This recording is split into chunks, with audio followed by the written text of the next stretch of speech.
All right, I am still sick, but new One Piece chapter, so I'm not skipping that.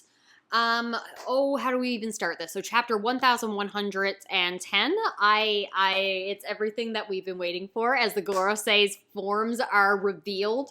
I was hesitant. I'm like, the lightning, it had to be the Gorosei that were coming, but was Oda really going to show us the final form, or we're assuming this is the final form, the reveal of all the Gorosei's Logia transformations, or Zoan transformations? The answer is yes, and we'll get to that at the end because it's beautiful, and I love it, and it's terrifying, and it's wonderful. But the cover story, I know I normally don't talk about the cover stories, but I'm getting more and more excited. Because we know that the Pluton is somewhere on the depths of Old Wano, and we see Yamato talking to Momo about having to, or wanting to go explore an adventure like Odin had, and do a pillage and find these shrines. So I'm wondering if we will eventually get all the way down to see what the Pluton is, what it looks like. Maybe. I'm just very excited to see what Yamato is going to discover during their pilgrimage. But the chapter, of course, opens with the black lightning coming down, gorgeous summoning circles. I'm a sucker for a summoning circle. And then we cut to Marie-Joie, where the whatever room is empty. And as soon as I seen that empty room, I'm just like, I can't believe we are actually doing this. You hear Vegapunk's voice over the communicators talking about his coffee and how they still got like 7 minutes left before he'll make his announcement. And I'm so excited for the reveal of the Gorosei that I didn't even realize this chapter that we're still waiting on the announcement. Are we thinking like another 7 chapters? Maybe 50? We don't know. No. Can I be hopeful and stick to my like 3 chapter, please? I want it soon. Please. But that also leads to the idea that was brought up in the comments the other day, and it's my new favorite theory for what's happening, and I do not want anything else. I refuse to accept anything else, and that is the fact that Vegapunk has set up a trap, knowing that if he gave a short timer, that the Gorosei would be forced to act as their own, or maybe the God's Knights at best, or at worst case scenario, but he's gotten the case of scenario he wanted, and that's the Gorosei showing up to stop him, because there's no one else powerful enough to break through the barrier to stop the transmission before this message is released to the world.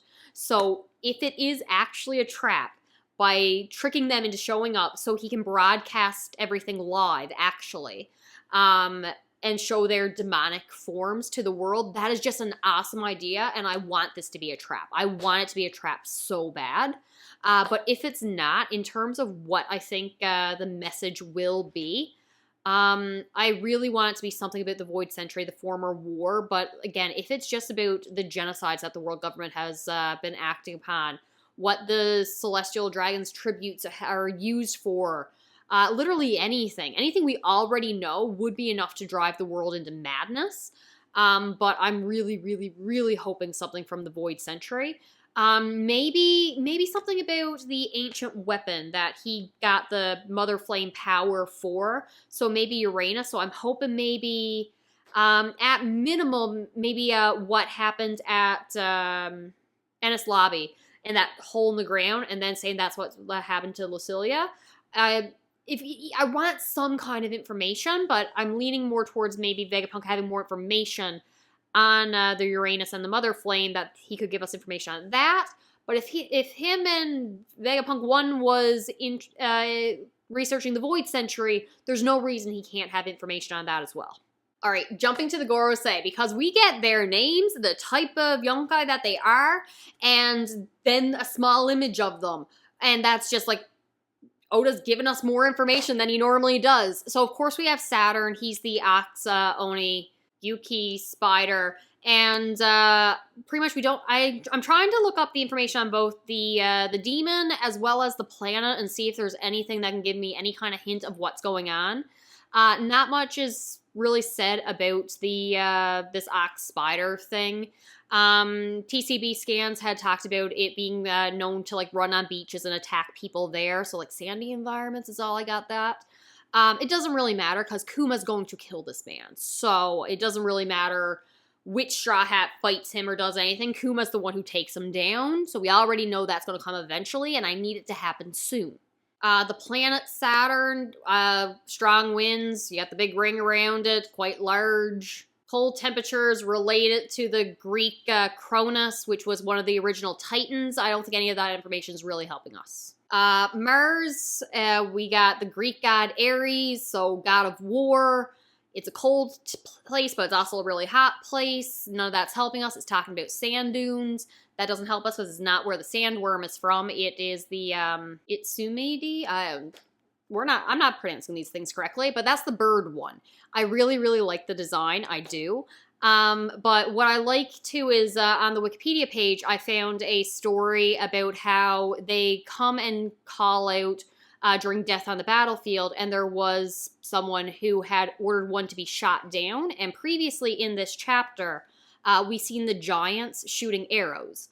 So if the giants were shown shooting arrows, there's a story about this type of bird demon being shot at, shot down, killed, whatever. I'm going with Usopp's going to team up with the giants. Sniper King will be the one who probably holds off this one of the Gorosei. I'm not really sure, but I think that could work out very well with the giants and Usopp working together to buy time for everyone to escape by fighting him.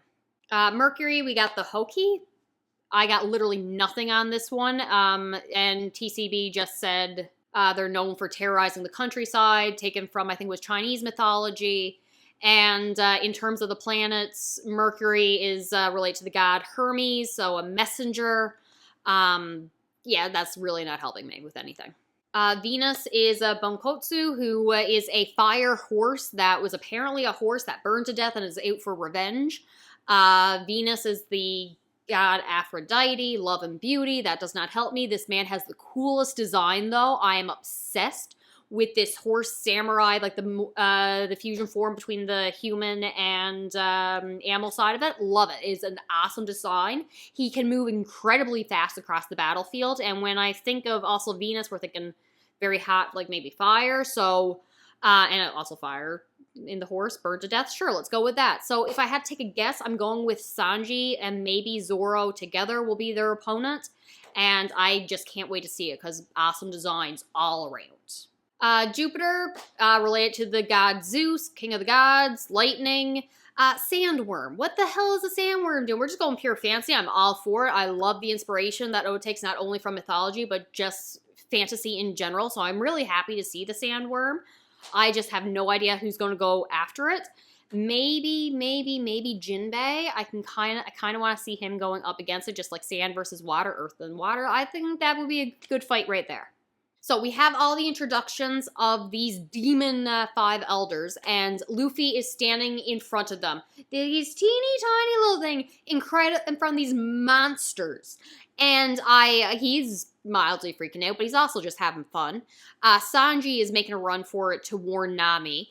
Jinbei is trying to get to Zoro, who's fighting Lucci. Lilith is kicking Brook because he was no help getting the Sunny to stop, but thankfully Usopp had used his plants to stop the Sunny, and they're getting ready to make their getaway. But the pacifistas are one by one getting knocked down, frozen over as the horse yokai samurai one is plowing through it at such speed. Like, Luffy hasn't even moved, and he's already halfway across the battlefield, knocking out the pacifistas. The Marines who are fighting them didn't even see the first one go down. It's freezing their nervous system, and it's just terrifying. This man has an awesome design. I love this design so very much. Oh, I cannot wait to see what happens. I think the bird yokai is throwing bombs or something at the barriers. So there's an explosion there. And we cut to Lucci and Zoro in the middle of their fight, and they're sensing the haki around them. And Zoro really takes down Lucci without much effort. It's like a couple panels, if anything. I did like, however, that Sanji was really echoing Lucci's thoughts, saying, like, Mashead's being all selfish and keeping us waiting, putting everyone in danger, and he's just trying to get to them so they can hurry up and leave. Luffy at one point gets eaten by one of the sandworms in, like, full-on swallow, but the giants are able to cut it open, saying that this isn't a place for someone like you to be. And Luffy's been reunited with Dory and Brogy, and it's just wonderful. This entire chapter, it feels like a really short chapter, but the introductions of these characters, oh my god.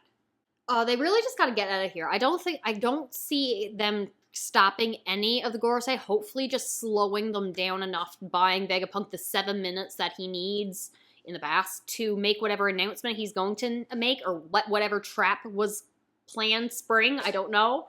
And then they just need to run. But how the hell do they run? Where are they going to go? How are they going to get away? I just need the next chapter, please. Is there a break week next week or no? I don't think the chapter says. I see nothing about a break week next week, so I'm going to get answers next week. All right, that is all I got. I will talk to you later. Bye.